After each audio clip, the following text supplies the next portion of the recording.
ما ستشاهده الآن ليس أسطورة وليس نسجا من خيال، إنك على وشك مشاهدة تقرير خطير عن تغير أوضاع الخليج.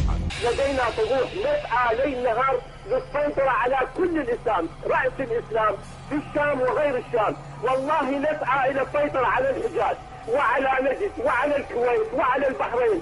نحن لدينا عقيدة واضحة، هي رئاسة الأمة الإسلامية بأكملها، رئاسة الأمة بقيادة المرجعية في النجف وقم.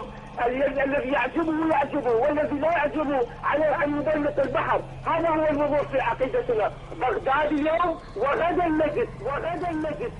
المملكة العربية السعودية بلاد التوحيد وحصن العقيدة الصحيحة. يعلن الشيعة اليوم عن مطالب تبدو في الوهلة الأولى أنها حق، متناسين أعمال العنف والأفعال التخريبية التي سبق لهم القيام بها في الحرمين. وهذه المطالب تشكل جرأة غير معهودة من أبناء هذه الطائفة، مما يدل على تغير الأوضاع في الخليج. ففي 30 من أبريل من عام 2003 للميلاد وجه عدد من مرجعيات وقيادات ومثقفي الشيعة من أهل المنطقة الشرقية عريضة لخادم الحرمين الشريفين عبد الله بن عبد العزيز ولي العهد السعودي في حينه، ووقع عليها 450 شخصا تتضمن مطالبات خطيرة جدا في المملكة، في حين أن مواقع الشيعة تهاجم حكومة المملكة في كثير من مواضيعها المكتوبة، وتعتبرها كما في جميع أقطار أهل السنة حكومة ظلم وجور واضطهاد، وهي تصفهم في أدبياتهم بأنها وهابية، والوهابية في نظر الشيعة نواصب كفرة، كما أنهم يدينون بالعداء الشديد لهذه البلاد وحكامها، لذا قاموا بالثورات والمظاهرات. ومن المعلوم ما قاموا به من ثورات في المنطقة الشرقية، والتي كان من أكبرها ثورة عام 1400 للهجرة، وكذلك ما قاموا به من ثورة مسلحة وفوضى مسلحة في موسم حج عام 1407 للهجرة، والتفجيرات الخطيرة عند المسجد الحرام في مكة المكرمة أثناء حج عام 1409 للهجرة، وحادثة نفق المعيصم عام 1410 للهجرة، وحادثة تفجير الخبر عام 1417 للهجرة، وغيرها. ومن ذلك أعمال العنف والشغب التي قاموا بها عام 1413 عند الثانوية الصناعية في المدينة المنورة، فتصدى لهم المواطنون.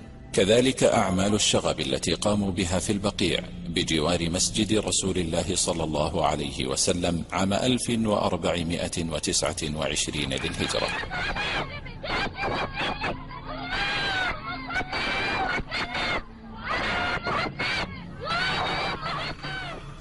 ومن مظاهر ارتباط شيعة السعودية بإيران قيام رؤساء ووزراء من إيران بزيارة كبار الشيعة في منازلهم، قيام بعض الشيعة بإرسال أبنائهم إلى إيران لدراسة المذهب الاثني عشري في جامعات قم وطهران، ومؤخرا قيام شيعة القطيف بإقامة حفلات زفاف أبنائهم في مدينة مشهد الإيرانية الشرقية.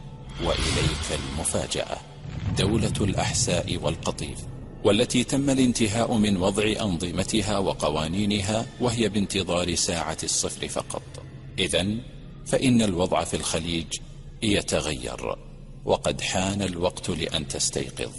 بالرغم من وضوح مخططاتهم وظهورها للعيان، فإن خططهم تسير على ما أرادوا. لماذا؟ إنه تصدير الثورة، أو بمعنى آخر نشر التشيع في العالم. إيران وبالرغم من قوة ناتجها القومي، فالملاحظ أنها تعيش في فقر مدقع لا يخفى على مطلع، والسر يكمن في أن الميزانية السنوية الإيرانية تخصص 30% فقط للبنية التحتية، فيما يتم تخصيص 70% الباقية للتسليح وتصدير الثورة. وما زال تصدير الثورة مستمرا إلى أبعد مما نتخيل.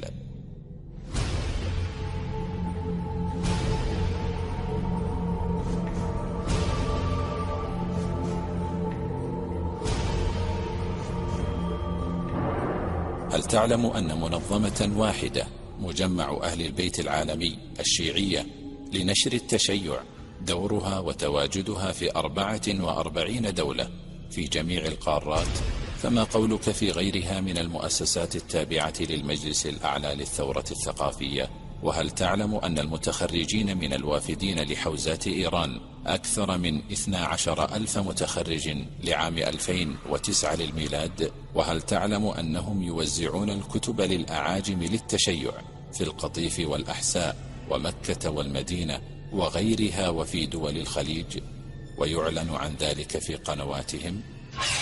وأنا أقول يا وهابية، شهيد الله شهيد الله، تذكروا هذه الكلمة، شهيد الله، إذا فكرت بيوم الأيام تأذى واحد إحسائي أو قطيفي أو دمامي أو أي شيعي، قسما بالله العظيم لنجعل هذا الحج عليكم حمام دم، احفظوه في راسكم، والله بتصير حمام دم براسكم، هيحطوه في بالكم.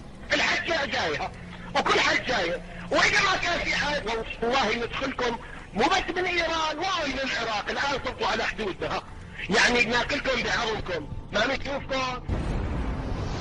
يفكرون، يجتمعون، يخططون، يتآمرون، يدعمون، ينفذون، يفسدون.